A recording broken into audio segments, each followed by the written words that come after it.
My name is Nathaniel Y. Ricardo.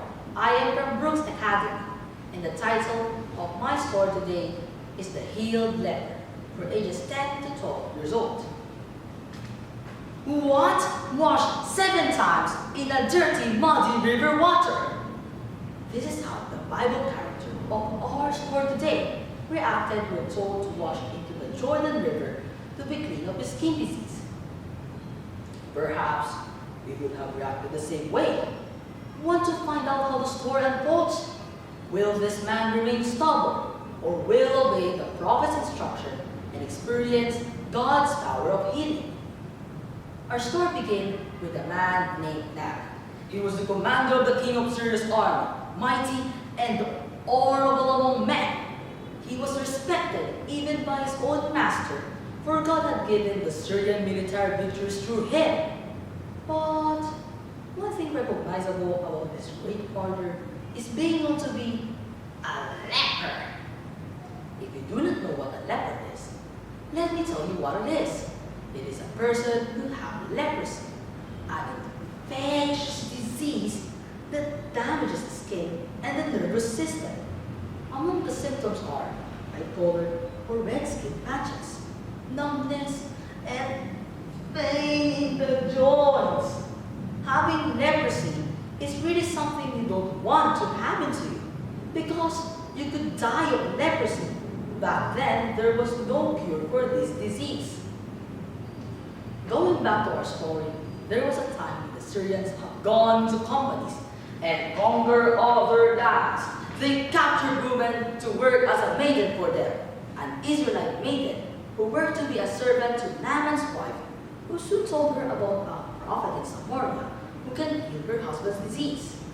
When the king of Syria heard about this wonderful news, he immediately told Naaman, "Go to Israel, and I will send a letter to the king of Israel."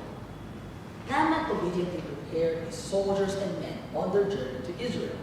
He also took 10 pieces of silver, 6,000 pieces of gold, and 10 changes of raiment. After they arrived in Israel, Naaman gave the letter to the king. But as soon as the king read the letter, he rent his clothes and cried, "Am I God to kill and to make alive, that this man doth send unto me to recover a man of his leprosy? Wherefore consider, I pray you, and see how he seeketh a quarrel against me." When Elisha, the prophet of God, heard that the king rent his clothes, he went to him and said, "Why they rent thy clothes? Let him come to me, to let him know that there is a prophet in Israel." The day came when Naaman and his men went to Elisha's house. Elisha sent a messenger to Naaman for some instructions, saying, "Go and wash into the Jordan River 7 times, and thou shalt be clean." This made Naaman angry and went away, because this is not what he is expecting. He thought that Elisha would come to him and pray to his God in order for him to be clean.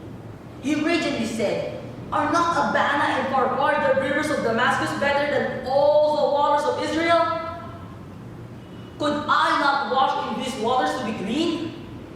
Then one of his servants told him, "Oh, master, if a prophet had told you to do some difficult things, you are willing to do it. How much rather than when he just simply said, 'Wash and be clean'?" Imagine having an open wound like Naaman and instructed to wash in a dirty water. Would you do it? Probably not, knowing that it is dirty and will cause more infection in your wound. But did you know what Naaman did? Believe it or not, he surely wanted to be cured of his disease. So he washed and washed until he reached the 7th wash, as according as the prophet instructed, not regarding how dirty or how plain the water was. As he rose from the water after the 7th wash, he noticed that his skin was like a baby's skin. Have you ever felt the skin of a baby? It was so soft, and it was just like Naaman's skin, because he was healed. Now, Naaman and his friend went to the prophet of God with all of his company and said, Behold, now I know that there is no God in all the earth but in Israel alone. Naaman now wants to give Elisha a gift for what Elisha got. Despite the urge, Elisha refused what is offered to him and said, "As the Lord liveth, before whom I stand, I will receive none." In this story, we learn the importance of obedience. Even at first, it doesn't make sense. Naaman almost missed the healing through God's power because he hesitated to obey Elisha's instructions. Remember, we must obey without complaining. If we truly trust God, we will obey Him and His word right away. The healed leper.